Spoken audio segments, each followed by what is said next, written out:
Shan, what's with this look? Shh. This is a video I was looking forward to do for a very long time. Today, I have 3 products to show you folks. The first one is a very big mobile phone. The second, a large tablet. And the third, a multimedia device. So, 3 things. A phone, a tablet, a multimedia device.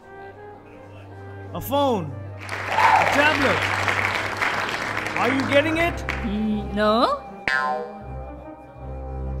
These are not 3 separate devices. This is one device. Shan, hold on. Now what? Haven't I heard this somewhere? Are you getting it?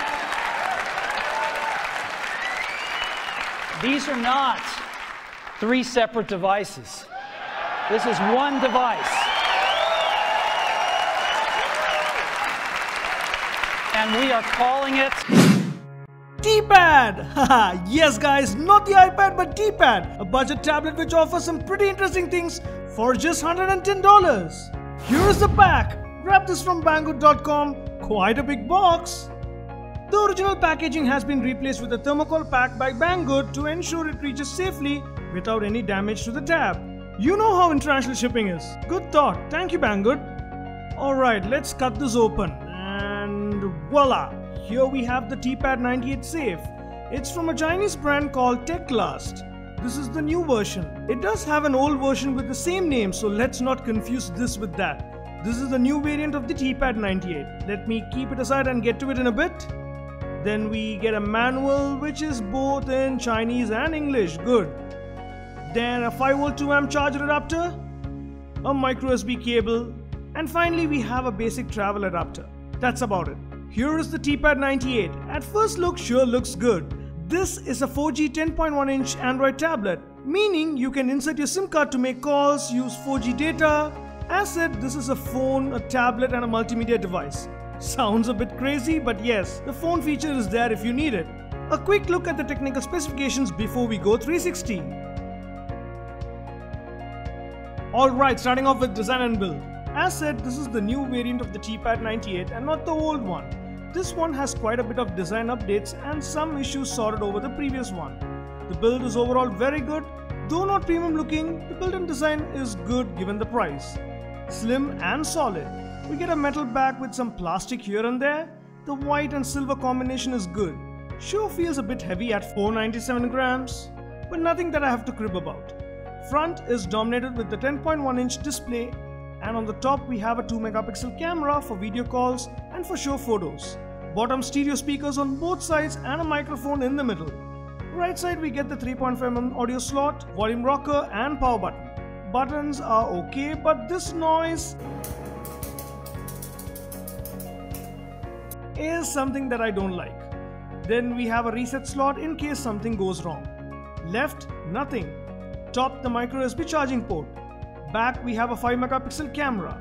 And here is a small compartment which houses the dual SIM slots. Supports 4G calling and data. So Airtel, Vodafone, etc. works flawless. I have tested that. Let me show you a sample call.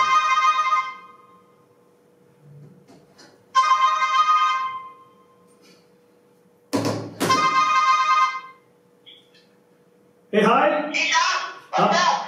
Hi, long time. Yeah. So finally, What are you up to? this is a contest, you know that. Oh, what phone is that? Well, it's not a phone, it's a tablet. I'm calling you from a tablet. Are you kidding me? Nah, it's called the Tpad 98. It's an interesting product. Oh, really? Yeah, so how's my voice? Yeah, your voice is clear. How's mine? Yeah, it's clear. Cool. Alright, so I'll get back to my video. I'll talk to you later. Bye-bye. Sure, bye. Sadly, Jio does not work as it's not VoLTE supported. But given the competitive plans Airtel and other players offer, it does not make a big con as far as data goes if you want to use it standalone. And a micro SD card slot, yes, you can expand storage up to 32 GB. Alright, so now let's dive in depth. Starting off with display. Tpad 98 comes with a 10.1-inch 16:10 aspect ratio, Full HD, IPS multi-touch display with a resolution of 1920x1200. On the screen protection, not sure what glass is used, but it does come with a pre-applied screen guard. The brightness levels are good. Visibility indoors are good and outdoors are decent. Not the best display out there, but definitely a good one given its price. Colors are vibrant, images are clear and sharp. Perfect for movie watching, browsing and low-level gaming. You have some basic settings to play with, brightness, contrast, etc. Overall, a good display, nothing to crib. Moving on to performance, software and gaming. At its core, it has a MediaTek 6753 64-bit octa-core chip clocked at 1.5 GHz with Mali T720 GPU and 2 GB RAM. The storage you get is 32 GB inbuilt, out of which 25 GB is free to use. OTG is supported. On the software comes with Android Marshmallow. You do get some bloatware which you can uninstall luckily. Given the low-end specs, you should be knowing this tablet is not for power users, for sure. This is a basic tablet. To put it simple, if you want a tablet for streaming videos, watching movies, browsing, using apps like Word, Excel kind of stuff, emailing, then you can pull it through easily. But high-level multitasking or gaming is tough given the specs inside. You do get stutters when having multiple apps opened and while working between them. Here is the AnTuTu score for your reference. Coming to gaming, again, no high hopes. Low to medium level games play okay. High-end games, nah, be ready to face heavy frame drops. In my test with Asphalt 8, I was happy with the gameplay in medium settings.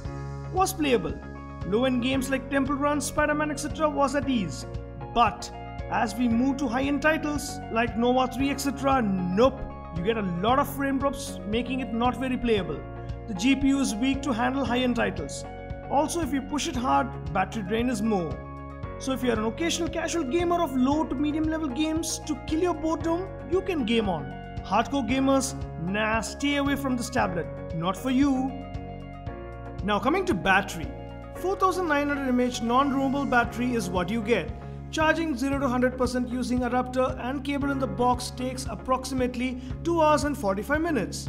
To give you an idea, video streaming on Wi-Fi for 30 minutes consumes 9%. The battery backup with a single SIM and Wi-Fi gets you around 5 to 6 hours approximately, with mixed use of video watching, social media, emails, etc. It's okay, but I would expect more. Moving on to camera, nothing big to talk here. As said, front has a 2 megapixel camera and the rear a 5 megapixel. It's like it's there. Just there, if you need one. Basic, nothing beyond that. Photos are just average. But surprisingly, the app has few settings to play with like beauty mode, HDR and also EIS. Seriously? I'm not sure if I'll be clicking selfies or photos with this. Just casual video calls is what I see it's used for. Here are a few shots.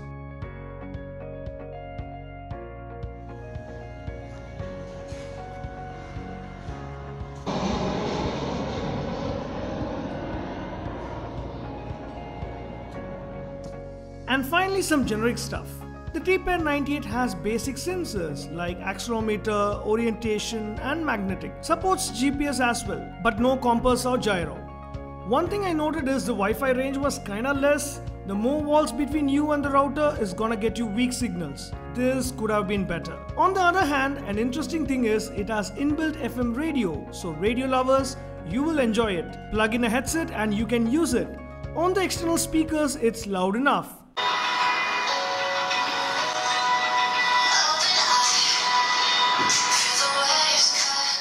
So overall, what I think about the Tpad 98? Well, after using this, I'm pretty sure this is not for heavy users or multitaskers, given its average performance and battery life. This is a budget tablet targeted on casual users. This tablet is good for browsing, watching movies, presentations, listening to music, playing low-end games, for navigation in car and insane, but yeah, even to make phone calls. So if your need is less and on a tight budget, then for sure you can pick this one. I will leave the Best Buy link in the description for you to check out. So hope this video was informative to know more about the Tpad 98. Got questions? Do post them in the comments below and I'll try to answer it. And if you like this video, give it a big thumbs up. Watching me for the very first time, make sure to hit that subscribe button along with that bell icon because I have some awesome fun tech videos lined up for you all. We'll catch you in another exciting video. Until then, don't forget to follow me on Facebook, Twitter and Instagram.